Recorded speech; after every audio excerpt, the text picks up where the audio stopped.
Shut up. Hey guys, Sunday-slot-cars here. Today we're reviewing Shuttleloop Highway. And yes, the course turned out smaller than I thought. To be honest with you, I was planning it in the track planner. And it just, shrinkage. I like to make sure it's going to fit. Boy, did it easily fit. This course was actually measured out to be it was around 6 feet by 9 feet. That was without borders. Yeah, most people should be able to build this course. This is actually a doable course, and if you put the borders on, I also think it's still doable. You know, it's not that bad. How did you feel about this course? Simple, for sure. That's a good way of putting it.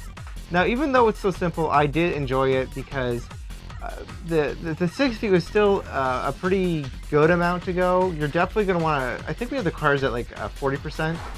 30% we were just hammering it down and they were just not wiping out. So 40% is pretty respectable. When I had the original 5 by 12 course down here, they were at 40%.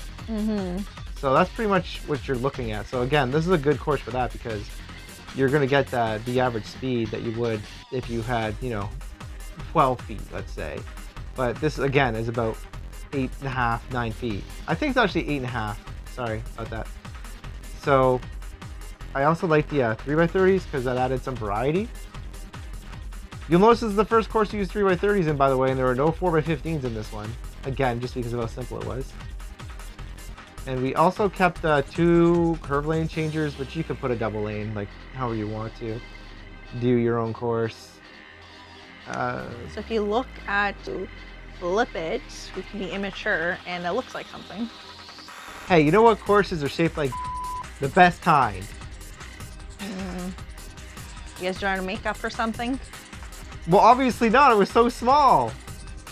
We usually have big epic courses on here. This is something that, like I said, I am glad that this is something that you guys can build. But on the other hand, it's not much to show.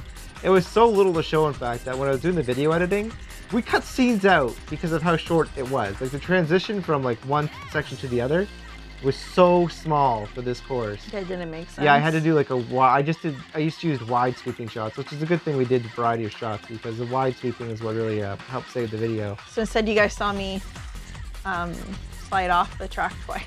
Yeah, I could have edited that end a little bit more or just cut some of it out. I really wanted to show the car wiping out. I did that sweet little pan shot. And I also just wanted to make it last a little bit longer. And for the music to be playing a little bit. Music should be playing in the background, depends if we get busted or not. I guess you said it's simple. I'll give my thoughts and then we'll just kind of wrap up this video because again, it's so short, not much to talk about. Like I said before, I do think that this is actually, if you had a limited space, let's say, this would definitely be a course that I would consider building because you're not going to get even lane lengths in such a small area, at least not very easily. The variety and I actually really liked having the 2 lane curve changers in this, and I would suggest that in such a small course like this. I guess that's a little life lesson we learned. I definitely preferred having 2 curve lane changers, one going from one lane to the other, like they're both going opposite, instead of a double, just because you were able to fit in more straights, and it would have been hard to fit in a double lane change. Like, what's the point of having a double lane change and then a curve lane change? You know what I mean? Like, I guess it's possible, but I think it's just variety. I know, but it's just, if you're going to have that control unit right after the turn, like the further you get the control unit from the turn, the better, because the car's butt will have an easier time going straight. And especially with the curve lane changer, remember on a double lane change, you can go really fast. Like you could probably go as fast as you like, honestly. I guess it's not 100% true, but you can go super, super fast over them. But the curve lane changes, because you have to slow down, you have the better option of you have a better chance of your car's butt straightening out. Whereas with the curve lane changer, the double lane changer, it goes over the track, goes straight. It can curve, and then usually that's not going to be an issue. But I'm just saying, for this kind of course, I would definitely consider it. Anyways, remember, if you haven't done so already, to subscribe to our page.